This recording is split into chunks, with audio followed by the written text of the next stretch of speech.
I can see that we are already having people join. And there's always the strange thing of a webinar, I suppose, when we can see ourselves and we're going to be having a lovely conversation. But I can also see in terms of all of the attendees that are joining, and we've got a great mix of individuals. I think we're expecting around 150 people to join us for this live conversation. And of course, we'll be, saving it and then sharing it, on our website and across any socials, and I'm sure across your platforms as well.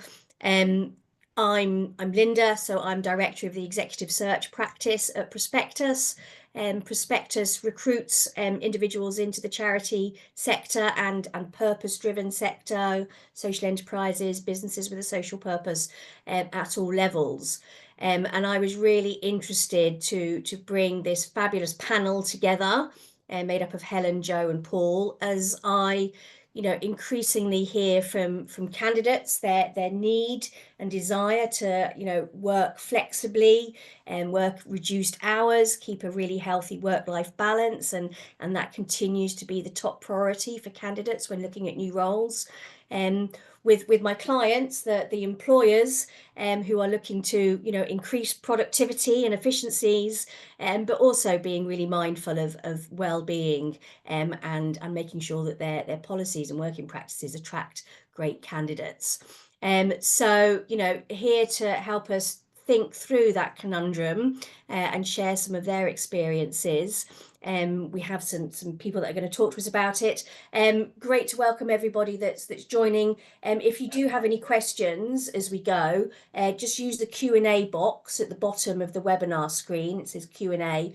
Pop any questions in there, and I'll be summarising and picking some of those up towards the end of the conversation that we have, which will be great. So shall we start with those introductions? Helen, would you like to say hi to everyone?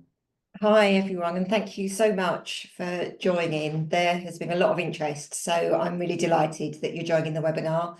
I'm Helen Marshall and I'm the Chief Executive at Brook, and we are a sexual health and wellbeing charity, and we have just under 300 staff. Good, lovely. Thanks, Helen. Paul.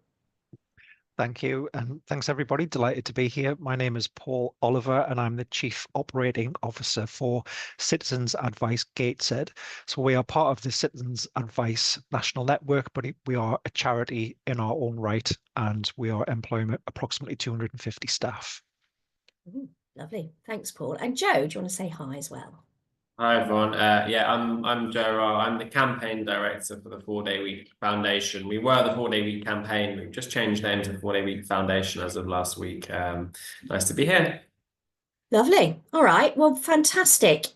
So Joe, I'd really like you to help us set the scene and really just so we're all coming from the same level of understanding. What is a 4-day week in your view? How does that work? What is that? How many hours? Tell us everything you can just to help set that scene for us. Great. So I'll hopefully try and make that really clear. It's a good time to be talking about a 4-day week, because hopefully you all saw last week, it was in the news quite a lot, because we announced that over 200 organisations now have accredited through us. We know there's hundreds more that have done it, but they're the ones that have kind of permanently got the badge. They're 4-day week employers. And they've either got a gold standard accreditation or a silver standard accreditation. I want to be really clear about what we mean by a 4-day working week. We mean reducing working hours to a 4-day working week. So not compressing your normal amount of hours into 4 days rather than 5. It's about reducing working hours. In the vast majority of cases, if you take those 200 organisations, they've gone down to 32 hours or less, so a 4-day, 32-hour working week. For some who perhaps in some cases are coming down from a higher amount, maybe they're coming down from 40, they've gone down to 35 hours over 4 days. But the key part is there's a genuine reduction in working hours, and I think that's what we're advocating for here. Perfect, lovely. Yeah, that reduced hours piece, it seems to be a really good way of talking about it, as much as the 4-day week. Thanks, Joe. So I'd love to hear, a little bit. Perhaps we'll start with Helen, and then move on to Paul. But yeah, why did you start to think about this as a potential shift and way of working for your organisation, Brook? Helen. So Brooke already offered both flexible and hybrid working. So we offered condensed hours, the opportunity to be based at home for some of that, and different working patterns really to make sure that people had choices about how they wished to carry out their roles. So for us, it was a natural extension of the benefits that we were able to offer staff. So it was very much driven by staff wellbeing, and we saw this as a staff wellbeing initiative. It also gave us an opportunity to review and streamline the way in which the organisation was working, and that coincided with an increase in our digital services for our clinical provision. So that all happened at the same time, and so it felt like it was just a natural thing to be doing. One of the benefits for us was also looking at recruitment. So as a way of improving recruitment, which within the charitable sector can often be quite challenging for some roles. So it was also a way of making sure that we became an attractive employer. So a combination of all of those, but absolutely driven by staff wellbeing. Fantastic. And yeah, echo that, and Brooke's commitment to always putting that first is fantastic. Thanks, Helen. Paul, tell me a bit about the reasons for you Yeah, to do this. yeah. So I think very similar to what Helen has said. I think for me there was a moment in time where I was inspired by a TED talk given by Andrew Barnes, who's CEO of Perpetual Guardian, and had done a lot of work on that in and around New Zealand. And what he was saying just made perfect sense, where he was talking through the logic and the evidence around this relationship between high performing, highly productive teams and well-being and rest, and people being able to give the best version of themselves. And as he talked through examples and case studies of all of that, it just became like a really compelling argument around organizations get better, they improve profitability, they improve their metrics because the staff essentially are invested in this, because they are getting 20% time back to work on spending time with their family, on recovering and resting. And this idea that the 9 to 5 model essentially isn't fit for modern day society, and we need to allow people to work flexibly in and around that. So it gave us again an opportunity just to think around our product offering in terms of our support that we do for clients when they themselves are often working within 9 to 5 and can't access our services because we have bottlenecks around everybody trying to access us at the same time. So we use the 4-day week opportunity as a way to look at breaking out of the 9 to 5 model as well. So it was that kind of initial compelling argument that actually just made perfect sense. And a lot of the sort of hidden metrics within an organization, particularly around recruitment and retention of staff, around how much it costs you to recruit and bring in and train people only for them to leave. And the fact that quality and high quality, whatever it is that you offer as a service, whether that's advice, guidance, or a product, is that your quality is only as good as the experience of your staff. So somebody who's 2 weeks into a job can't do a job as well as somebody who's been in a job for 2 years. And what we need to do is to give people an opportunity to stay with the organization and give the best version of themselves. And there's a direct link there with the quality of the service that you provide. Lovely. So really feeding into your recruitment and retention strategies, which is helpful to understand. Okay. So thanks, Paul. So you both decide that this is something worth exploring, sounds like a good idea, meets a lot of the objectives that you're trying to achieve. So be really interested to hear a little bit more about the initial challenges you had, getting that off the ground, and any barriers and how you overcame them. Should we kick off again with you, Helen? I think for us, I mean, we had quite a long leading time. So our initial conversations internally and also with Joe started happening in late 2022. And then in early 23, we established an internal working group. So that comprised people from right across the organisation at very different levels as well to help us design this. and we didn't actually commence our formal staff consultation until June, July in 2023. So we had done a lot of thinking around some of the challenges. We have quite a complex staffing model, probably. We have a combination of frontline, clinical, CQC registered staff delivering direct to service users. We have education staff who go into schools delivering to students. And then we have support staff who are probably more traditional office-based or home-based staff. So for us, it was about making sure that we had a model that could work right across the organisation in terms of how people worked. And I think there were challenges initially in figuring out how that could work. How, what would it mean for your clinical services if perhaps you needed to also review your opening hours, for example, to make sure that you were still able to meet clinical or education demand. There were lots of very practical, detailed questions from staff at the beginning that we just couldn't answer because we didn't know all of the answers. What we knew was that we wanted to make sure that staff had an opportunity to work differently. We wanted to invest in their well-being.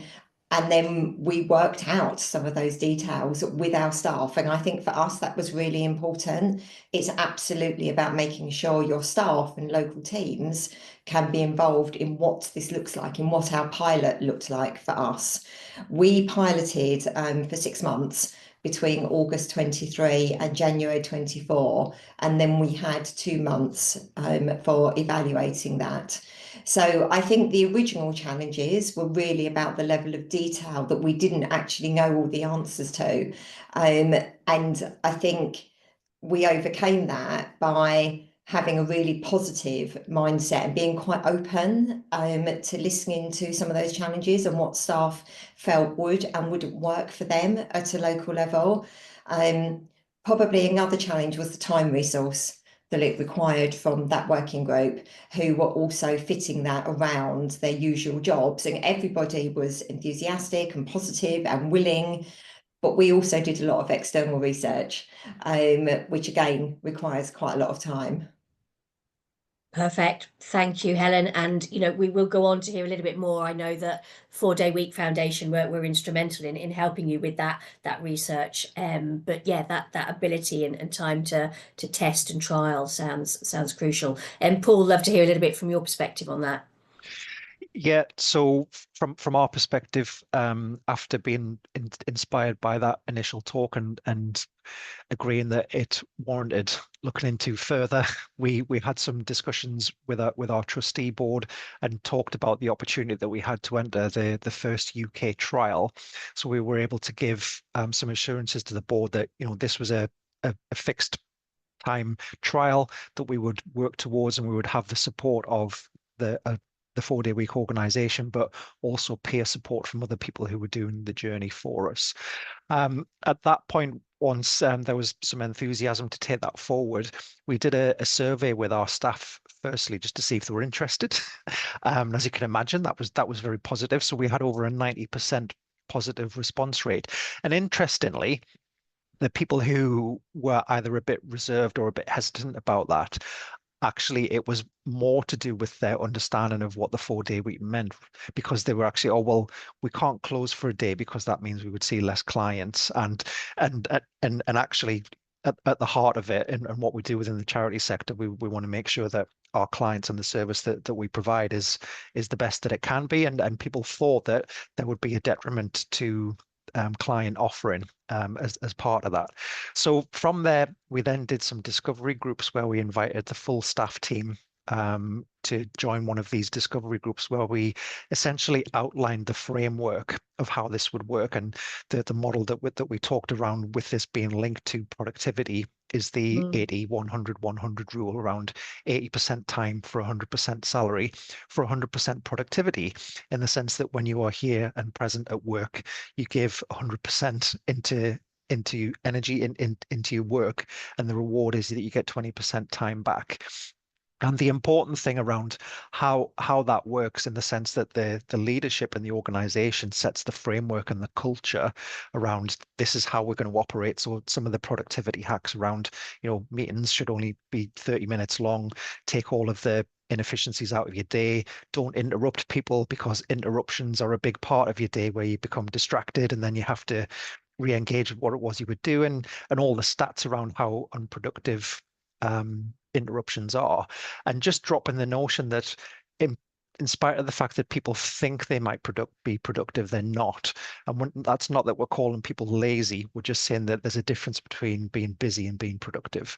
So us setting a culture there, but then beyond that, around a bottom-up approach around, you as the team tell us how this would work. And I think that's one of the key sticking points with many organizations, is that they scratch their heads and think, how on earth are we going to make this work? We can't do it because of this, this, and this. And essentially, the leadership team, it's not your job to tell the teams how to do it. It's for them to figure out how they provide a service and bring in efficiencies within that.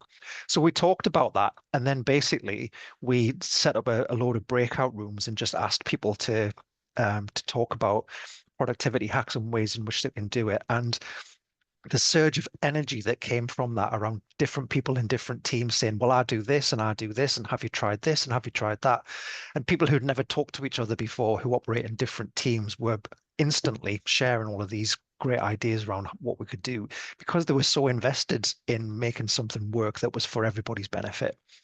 And then from that point onwards, we then started to fine tune things around electing sort of organizational representatives or champions to talk through practical applications of this, how we would make it work, how we would plan it.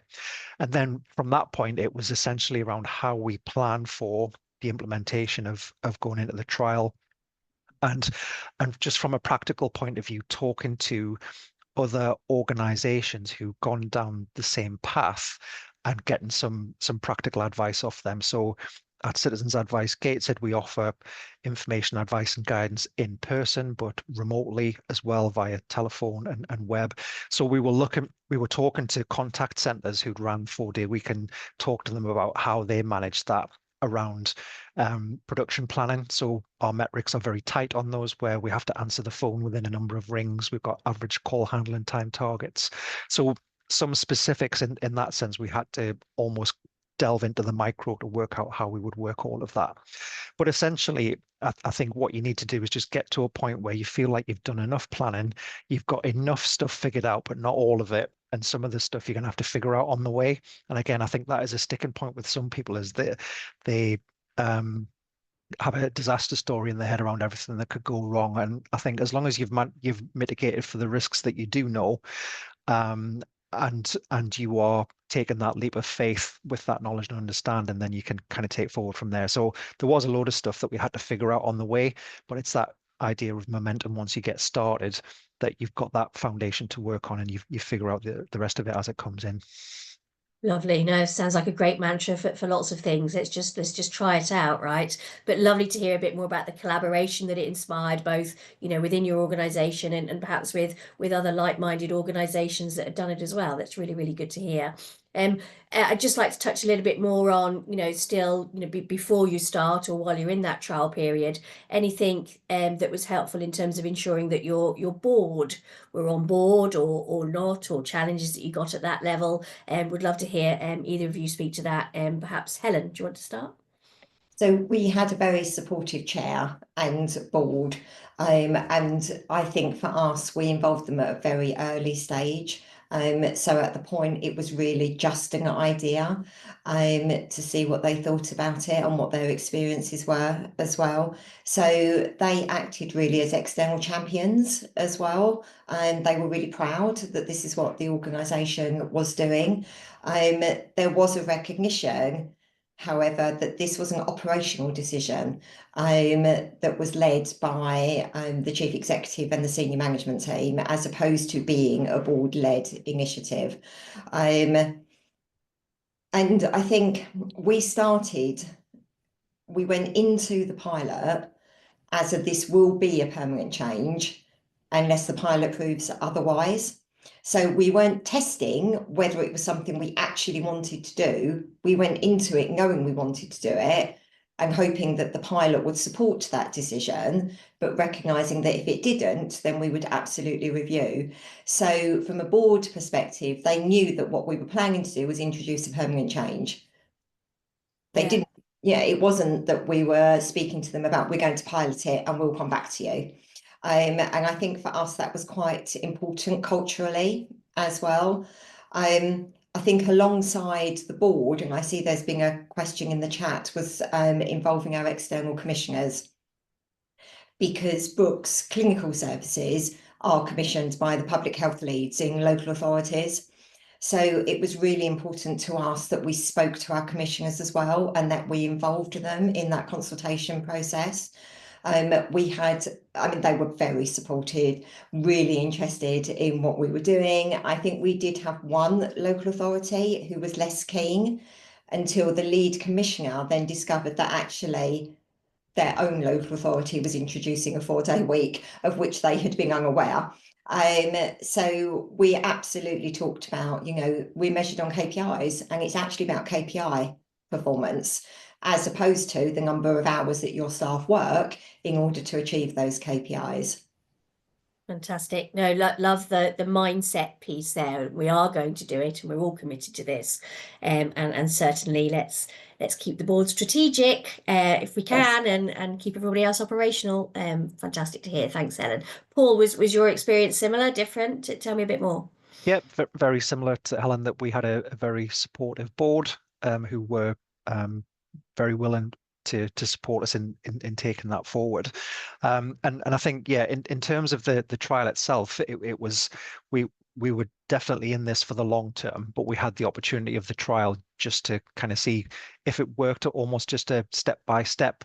And I think because we have such a broad range of our services, and whilst we didn't yet know if it was something that we were going to be able to run with and make work, there was the options around, well, if we've been too enthusiastic, but we're still committed to the journey, is there a way that we might want to just roll it back to a 4.5-day week for the first 6 months, or and see if there's a way that we can sort of scale that up, because a number of organizations that we talked to had that approach where they were going to have like an incremental, where they would eventually end up at a 4-day week, but they would start and do it over a period of time.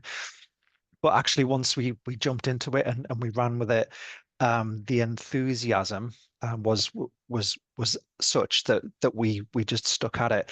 And I think, as in all things, there was challenges and things that we needed to overcome, particularly around people who are heads of service or managers, around kind of allowing them to have that time, and just working through it almost as it's not a light switch, or it's not a handbrake turn. It's a kind of gradual thing, and talking to people about it, say, it's okay if you want to dip in and catch up on your emails or something when you're on your 4-day week and spend the rest of the day with your family or whatever, because actually you are still gaining. You're in a better position than you were beforehand. And it was around getting alongside managers, sharing that best practice around helping to support people with their workload. And we did our implementation over a staged period as well. And again, I think some of that was around just managing the risk, that we didn't all kind of take the leap together. We had like a small proportion of staff who were representative of everybody across the organization, and they were the spearheads that did it in month 1. And then we gradually opened it up over month 2 and month 3. And the way that we pitched that was, we said that those people who were going first were the ones who were challenged to make it work. So there was a bit of pressure on them. And actually, for those people who were coming down the line later, it was pitched that this is going to be something that we hope is going to be here for the long term. So hopefully a few months worth of adjustment and working through this method won't make that much difference in the grand scheme of things. So that was how we engaged with the staff and the trustees and stakeholders as well, similar to Helen, where everybody was really enthusiastic, the funders and the people who we work with. And I think there's a notion there that people like to be aligned with forward-thinking and progressive organizations. So it's just like, this sounds great. Tell us how it goes, because I want to take it back to our organization and tell them to look at you and how well things are going. And ultimately, as Helen's attested to, we said to them, judge us on the strength of our results, judge us on our KPIs. We have service level agreements in place. During this trial, we will commit to be doing the same or better in delivering these outcomes.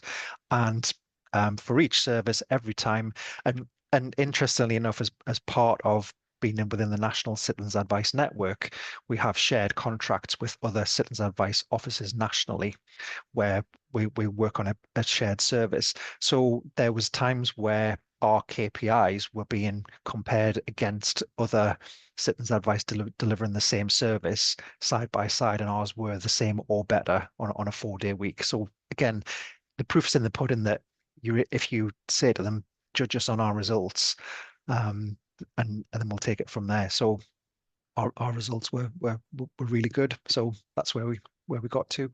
It's fantastic. Do you happen to know how many other citizens advice have taken it up or are thinking about it? Or Yeah, we'll send them this video, and I'm sure they will. Yeah, so I've spoken to a number of officers who are keen to do it, and I think it's essentially down to the individual officers if that's something that they want to work through. So I think that there's a few who've followed suit since, and I think they're just in the early stages of their journey at the moment. Lovely. No, thanks, Paul. How you measure the success of this, and the KPIs, and how that it's working, I think is really at the heart of some of this as well. Helen, how did you know it was working? How did you measure the success? Well, it was really important to us that we didn't just have a subjective, how is everybody feeling? Do we think that this is a good idea? That actually we had some really hard data and evidence. So we had quite a robust evaluation framework, and that incorporated the methodology that both the international and also the UK pilots had used, because it was important for us to be able to benchmark and compare our results from the pilot, and also Brooks specific indicators as well. So we probably had about 40 performance indicators across 9 different performance areas. And they included things like productivity, health and well-being, demographics, working patterns, for example. We ran our pilot slightly differently from Paul. So we decided that we operated a closed pilot group. So staff were offered the opportunity to take part in the pilot on a voluntary basis. And we didn't allow anybody to join that pilot during the 6 months, or equally, if they were still employed by the organisation, to leave the pilot. So it was an absolute commitment for 6 months. And that was really to make sure that we protected the integrity of the data that we were looking at, and that we had the same group for 6 months for comparison and benchmarking purposes. And we operated 3 surveys. So they were part of the deal around receiving the benefit for 6 months. And there was a pre-survey which measured all of the performance indicators that I've talked about, a midpoint, and then the final evaluation. So we had at the end of this really robust data. Now, some of that wasn't particularly measurable during 6 months. So things like the impact on sickness levels, actually the impact on recruitment and retention, that's quite a short period in which to measure change in those areas. We did see change, but we weren't confident at that point whether it was attributable to the 4-day week. We have subsequently discovered that those patterns have continued. So I think it's important to have the data and then to use that alongside anecdotal, how are people feeling? We also used a lot of case studies, and we asked people to talk about what were they doing with their non-working hours. And although we've all talked about a 4-day week, for Brooke, actually it's a 20% reduction in your working hours. So if you're part-time, you equally benefit from a 20% reduction in your working hours. And then people talked about what they were doing, the difference that it had made to them, to their well-being, the difference it made to their families or their lives outside of work. And that was really powerful for us. No, I'm sure. Thanks, Helen. And yeah, I know there's a lot of queries coming up in the chat about how it affects part-time workers and whatnot. And yeah, it's always interesting how these things are branded and named. And yeah, 20% reduction in your working hours for everyone is really helpful. Thanks, Helen. And Paul, anything else you would say about measuring the success of this and how you understood that it was working for you? Yeah, so we just again took the decision to do the same or better in 80% time, and the marginal gains that you get from improving operational efficiency and people staying with you are all of the things that we measure. So we have a flywheel of KPIs, which is essentially around how many clients we serve, our income, our profitability, how much we spend, and then staff retention and training. And some of those obviously take a little bit longer to come through. So for us, when we firstly completed the first 6 month trial, it was, this looks really good, things are heading in the right direction, but we'd like another 6 months just to get a handle on some of the slower burn data, particularly around sickness and retention and all of that. So we extended it for a further 6 months. And then when we came to our end of year results, we had a record year in terms of income, profitability, sickness levels were down, staff retention was up, so everything was heading in the right direction. So we took a paper to the trustee board in that summer just to say, here's a deep dive on our productivity and our organizational KPIs, and we'd like to recommend making the 4-day week a permanent fixture. And they said it was the easiest decision they'd had to make. And talking about the specifics in there, we haven't made it a contractual change, so it's an opt-in agreement, and we call it a productivity agreement, where staff can opt into this. And basically, we use that as an opportunity to fine-tune the agreement, but also fine-tune the 4-day week guidance once a year, based on either practical things that we've encountered that we hadn't thought about that crop up around, taking annual leave, and what that means around what you can take and when, and when the government throws in another bank holiday and all that kind of stuff, that you maybe haven't appreciated or thought about. But on the whole, our results all headed in the right direction, and that's why we're in a permanent position now. Lovely. No, that's good. And yeah, it's something that employees can opt into. And I think that's the same at Brook as well, isn't it? It's optional, but that everybody in your organizations, or certainly the vast majority, have, right? So we offer it slightly differently from Paul. It is absolutely an opt-in benefit, and it's available after completion of a probationary period. For those staff who work on Brook's terms and conditions of employment. Unlike Paul, we don't link it to productivity and performance on an individual basis. Clearly, we do on an organisational basis, but it is a contractual change for us after that probation. And we have 100% staff who are eligible to take part in the 4-day week. Love that statistic. Perfect. Thank you. And Joe, sit back and relax while I ask Helen and Paul a little bit about how the 4-day week foundation has supported them with this, and how that's worked for them. And then I'd really love to bring you into the conversation to hear a bit more from your wider perspective, lessons learned, how you've seen this working, any particular sectors it works better for or not, and any of the vast experience. But yeah, Paul, how did the 4-day week campaign help you with this? Yeah, I think that, again, that was one of the big selling points for us to the board, in the sense that there was a support network and a support framework to help guide us through all of this, and that was very confident to them. And actually all of the practical support that they gave us through webinars and case studies, and also they assigned us a mentor from an organization who'd done the journey, who was similar to us. They were actually based in the US, but we had check-in points with them as well. And we had data support as well, in terms of staff survey data going into the trial, during the trial, and coming out of the trial too.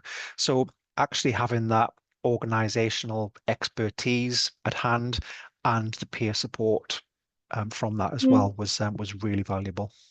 Yeah, fantastic. And Helen? So Brook wasn't part of the UK pilot, but that actually meant that we benefited from some of the lessons that those organisations had learned whilst they were doing it. And I think Joe was very generous with time, support, case studies, and actually introducing us to other organisations. And one of the challenges for us, as I said earlier, was that we provide clinical services. And at the time, there were no other clinical organisations operating a 4-day week. So Joe really helped us think through, so how might that work in that particular sector? But yes, very generous, and it very definitely made the difference, certainly at those early stages before we decided to operate and offer the pilot, in helping us think and shaping our thinking around it as well. Lovely. Thanks, Helen. And so, Joe, your phone must be ringing off the hook, right? If there were actually phones that rang off the hook anymore. But I'd love to hear a little bit more about your perspective from across the wider sector, trends, things that you're seeing, and yeah, some of your insight into this discussion would be great, Joe.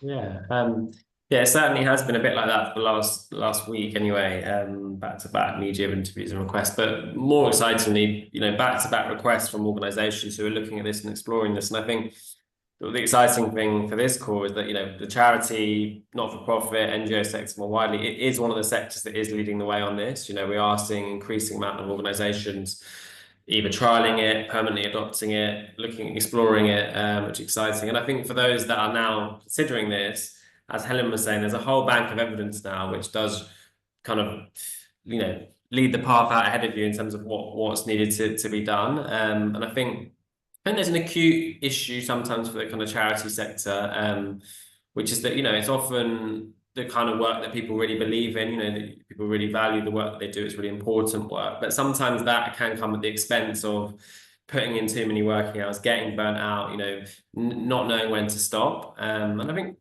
the 4-day week, in a way, it's obviously an opportunity to have a better work-life balance and have better well-being, but it's also an opportunity to rethink how you work. And I'd say, that's the kind of two parts to it. On one side, yes, when workers are better rested, when they have a better work-life balance, when they just have a general better balance in their life, those benefits are passed back on to the employer in terms of, workers being more efficient, more effective, more motivated. You do see that quite quickly after adopting 4-day working weeks. But the other side to it is a chance to actually look at everything you do. And there's a couple of business leaders have said this, 4-day week can sometimes surface the existing problems you do have, but that also gives you an opportunity to fix some of those problems. So it isn't about just doing everything that you used to do in 4 days rather than 5. I would say where I've seen this implemented best is where organisations have taken a couple of months just to consider, okay, how are we doing now?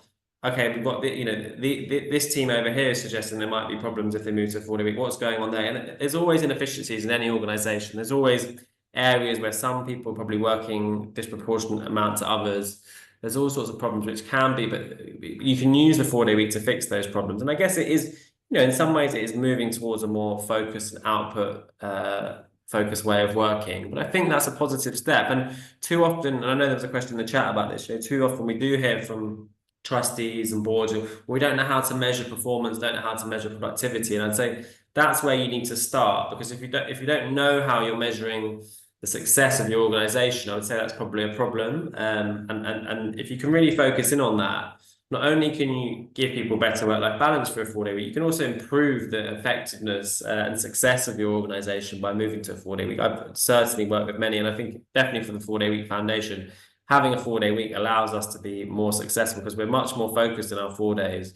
Over 5 days, there's a lot of presenteeism, a lot of time that gets often wasted or working on things that don't necessarily contribute to the kind of overall goals of your organization. So definitely those are things to consider. I'd say that the best implementations also, as Paul was saying, are bottom up. Trust your staff in the process. Everyone knows their job better than anyone else. They're doing it day in, day out. Really trust and empower your workers in the process. Take a couple of months to plan and prepare and to really involve everyone in how you might go about moving to a 4-day working week. And I expect you'll be surprised by some of the results, because often workers don't get the opportunity to have those conversations. And having the benefit of a 4-day working week, which is a massive benefit, a whole day off every single week, really gives people that motivation.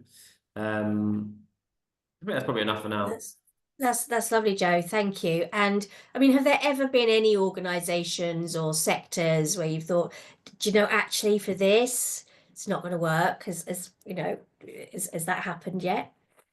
Not in the long term. I think definitely in the short term. I would say we wouldn't recommend it. You know, if your organization's going for a real state of flux at the moment, you know, things are really up in the air. Maybe you've got lots of key staff that have just left, whatever it is, for whatever reason. Maybe that's not the best time. You know, I would say you want to go into it with relative amount of stability before. So we have suggested before, you know, perhaps you're not quite ready. Maybe prepare now, but wait 6 months, wait a year until you've got through some bigger organizational changes that are going on. You know, ideally you want to start in a fairly settled position. But you know, in the long term, we don't see any reason why, you know, the vast majority of companies in all sorts of sectors of economies can't do this. And it will look different in each place. Implementation will look quite different, even across the charity sector. There's different types of services that people are delivering.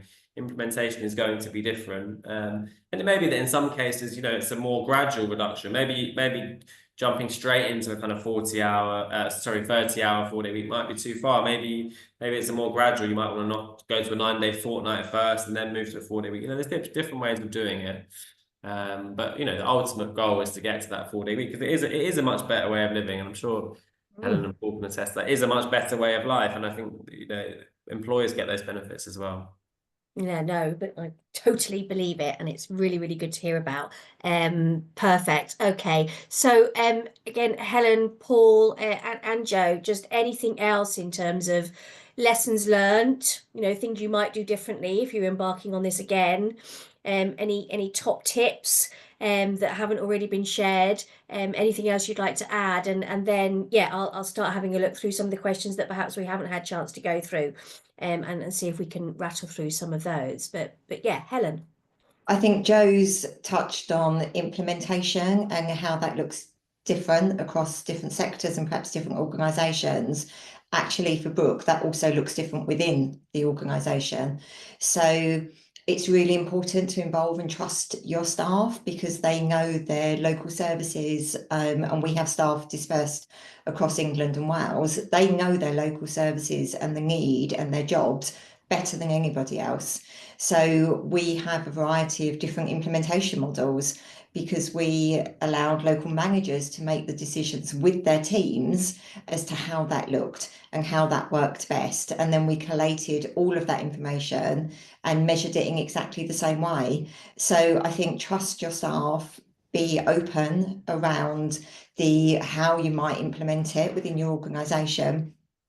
And I think be really clear about how you're going to measure its success. And make sure that you're able to do that objectively. And lots of organisations will already have a whole raft of performance measurements that they use for their organisation. So actually, this is not about creating a whole new set of measurements. Use the ones that you already have and rely on the expertise of the organisations that have already piloted as well. I think they would probably be my key top tips, Linda. Lovely. Thanks, Helen. Paul, anything else you would like to add that, you know, is useful to share at this point? Yeah, I think the implementation process is absolutely key. And I think with the benefit of hindsight, what we maybe would have done differently now, knowing how it all went, was probably just being a bit more courageous, because we're naturally just risk averse, aren't we? And we plan disasters rather than success.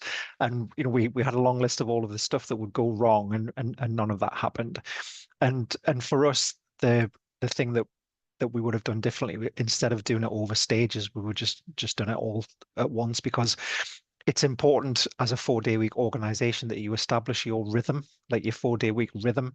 And that's all around, you know, work handover, around you keep the workflows going, that you use technology to do that, and you bridge the gaps where people are not there for their 20% of the time, to make sure the world keeps turning, all that kind of stuff.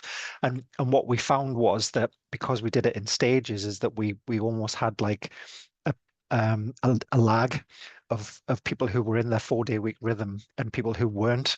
And organizationally, that that was as we were planning meetings and doing the work, we had different work cultures going on at the same time.